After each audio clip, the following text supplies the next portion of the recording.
Hello प्यारे बच्चों आज हम बात करेंगे जेई 2021 और नीट 2021 इसके स्ट्रेटजी के बारे में।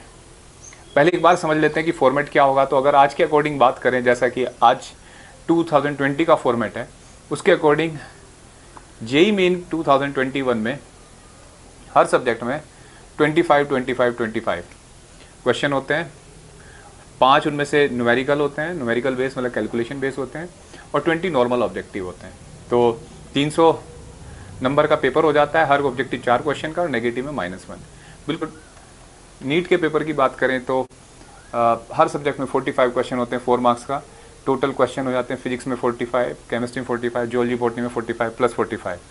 टोटल क्वेश्चन हो जाते हैं 180 और 720 का पेपर हो जाता है। जेई में अच्छा स्कोर माना जाता है 200+, और जेई नीट में अगर हम बात करें अच्छा स्कोर होता है 600+। और अगर दिल्ली जैसे शहर में अगर आप हैं तो, और दिल्ली में आपको MBBS चाहिए, तो भाई 630 640+ पे आप पहुंचेंगे, तब जाके आपको MBBS सिक्योर होती है। तो ये बात हुई फॉर्मेट की। जैसे अगर बात करें पहले सिलेबस की, तो सिलेबस अभी तक तो NCERT था, थोड़े बहुत चैप्टर कम ज़्यादा होते थे, लेकिन जैसा कि अनसर्टेन चल रहा है सब कुछ लॉकडाउन की वजह से, तो शायद चैप्टर कुछ हटाए जाएंगे, लेकिन लास्ट के चैप्टर हट सकते हैं। जैसे फिजिक्स में अगर मैं अंदाज़ा लगाऊं तो लास्ट के सेमीकंडक्टर, मॉडर्न फिजिक्स का हट सकता है, जैसे ऑप्टिक्स में वेव हट जाए, लेकिन शुरुआत के चैप्टर नहीं हटाए जाते कभी भी। बिल्कुल ऐसी केमिस्ट्री, मैथ्स, बायो, हर सब्जेक्ट में ऐसा हो सकता है। तो उसकी वो एक बड़ा फैक्टर नहीं है, क्योंकि वो लास्ट के चैप्टर हैं, उस बाद में सोचा जाएगा। अगर पेपर के स्टैंडर्ड की बात करें तो जेई 2020 का शायद मैं ना अंदाज़ा लगा पाऊँ, लेकिन जेई 2021 और नीट 2021 की ये बात की गारंटी है कि पेपर बहुत कंसेप्चुअल होगा, NCERT बेस्ड होगा, क्योंकि सबको पता है कि बच्चों की पढ़ाई नहीं हो पा रही है, ना वो स्कूल जा पा रहे हैं, ना कोचिंग जा पा रहे हैं। लगभग आपके 5-6 महीने अंदाज़ा लगाया जा सकता है कि सितंबर तक सब कुछ डिस्टर्ब है। तो जब इतना सब कुछ है तो उसका मतलब पेपर को भी बहुत कंसेप्चुअली होना होगा। तो सबसे पहले आप NCERTs पे फोकस करिए, और ये अगर आपसे NCERT नहीं पढ़ी जा रही है तो मदद लो इंटरनेट की, जहाँ भी आपका टीचर आसपास कहीं भी आपको मिले उससे पढ़ो। हर चैप्टर को NCERT से क्लियर करो, NCERT के सारे क्वेश्चन करो हर चैप्टर के साथ, चाहे वो नीट और जेई का फॉर्मेट लगभग एक जैसा है फिलहाल के तारीख में। अगर आप 21 की बात करें, शायद इस साल अलग था, लेकिन जब 21 की बात कर रहे हैं तो लगभग एक जैसा स्टैंडर्ड होगा। तो हर चैप्टर में NCERT करिए, साथ में 200 ऑब्जेक्टिव क्वेश्चन बनाइए।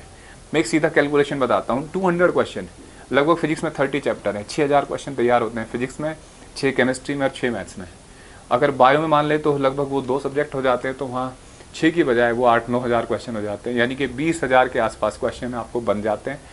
बच्चे शुरुआत में क्या करते हैं, ऐसे इलेक्ट्रोसाइट्स पढ़ा, उसमें 700-800 क्वेश्चन लगाने बैठ गए इतनी मोटी गाइड से ना। कोई भी किताब करो ऑब्जेक्टिव गाइड, लेकिन 200 ऑब्जेक्टिव क्वेश्चन का टारगेट बनाओ, जिसमें प्रीवियस ईयर हो, लेवल 1 हो, लेवल 2 हो। अब लेवल 3 तक जाने का कोई फ़ायदा नहीं है जेई के हिसाब से। हाँ, जब आपका कोचिंग खुल जाए तो आप उसे लेवल को बढ़ाइए अपने, और बड़े टफ क्वेश्चन करिए, लेकिन सबसे पहले कंसेप्चुअल क्वेश्चन, बिल्कुल ट्रेंड के क्वेश्चन पे फोकस करिए। ये मंत्र है मेरी तरफ से। मैं आपको ये नहीं बता रहा हूँ कि पेपर आसान आएगा, क्या आएगा, कंसेप्चुअल पेपर आएगा। इतना कर लिया तो शायद आप सिक्योर कर जाएंगे अपनी जगह। डेली का रूटीन बनाइए अपना, लॉकडाउन के दौरान अपना टाइम टेबल बनाइए, 10 से 12 घंटे पढ़िए। टाइम टेबल दिख रहा होगा यहाँ पे, उसे पढ़ सकते हो अगर आपको, आप खुद नहीं डिसाइड कर पा रहे हैं।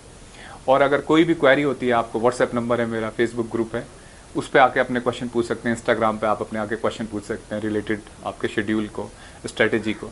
तो मैं तो सीधी स्ट्रेटेजी यही बताऊंगा, और प्रैक्टिस करिए बढ़िया से। हर चैप्टर को रीड करिए, NCERT को कम से कम 2 बार रीड करना है हर सब्जेक्ट में।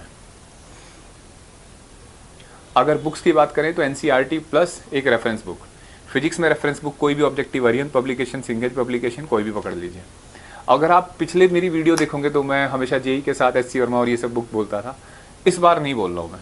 इस बार पहले ये करिए, ये हो जाए तो SC Verma, DC Pandey reference book खरीद सकते हो। और ऐसे ही केमिस्ट्री में आप NCERT के साथ एक रेफरेंस ऑब्जेक्टिव गाइड, चाहे आर्यन पब्लिकेशन, जिससे भी आप ले सकते हो। ऐसे ही केमिस्ट्री में, बायो में, ऐसे ही बायो में आप NCERT के साथ ट्रूमेंस की ले सकते हैं, या सिंगेज पब्लिकेशन की, आर्यन पब्लिकेशन की। ट्रूमेंस अच्छी बुक है, वो खरीदो, ज़्यादा बेटर है। ऐसे मैथ्स में RD शर्मा ऑब्जेक्टिव ले सकते हैं आप, आर्यन की ऑब्जेक्टिव ले सकते हैं, और जिस भी सब, और आर्यन के साथ GRP पब्लिकेशन है, ये सब ले सकते हैं। बहुत सारे पब्लिकेशन है सारे। और एक मज़ेदार बात है कि सबके ऑब्जेक्टिव सेम है, सबने एक दूसरे से छाप रखा है, ये खुल के बोल सकता हूँ मैं वीडियो में। सबके क्वेश्चन एक जैसे हैं, अब किसने किसकी चोरी की है ये नहीं पता। तो बुक्स की बात कर ली आपने, टाइम टेबल, अब रह गया आपका पढ़ना। आप कितने अच्छे से पढ़ते हैं, आप कितना टाइम मैनेज कर रहे हैं अपना, ये डिसाइड करने वाला है। ये ध्यान रखना, बहुत बच्चे लॉकडाउन का बहाना लेके बैठे हुए हैं कि अभी बाद में शुरू होगा, बाद में शुरू होगा। जो पढ़ने वाले बच्चे हैं वो अब तक बहुत आगे बढ़ चुके हैं, तो उनसे फाइट करनी है आपको, कंपटीशन है ये, तो अपने आप को सही से तैयार करिए। अगर आप 12th अपीयरिंग है तो 12th अपीयरिंग में आप सितंबर 15 तक अपना 12वीं का सिलेबस पूरा करिए। सितंबर 15 से दिसंबर तक अपना 11th रिवाइज करिए अलॉन्ग विद 12th सिलेबस। तो आपको 12th भी करना है क्योंकि प्री बोर्ड होंगे आपके, और कुछ एग्ज़ाम भी होंगे जैसे KVP वगैरह बीच में, वो भी दे सकते हो आप, तो उसके लिए तो आपको सिलेबस पूरा करना है। साथ में इस बार JEE 2021 जनवरी में होगा या अप्रैल में होगा, इसमें थोड़ा सा डाउट है मुझे लगता है जनवरी का जो अटेम्प्ट है वो शायद थोड़ा आगे खिसके या बदले डेट, अभी कुछ कह नहीं सकता, मुझे डाउट है।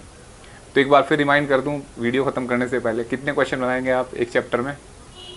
20, 50, 200, 400, 200 question, 200 objective in each chapter.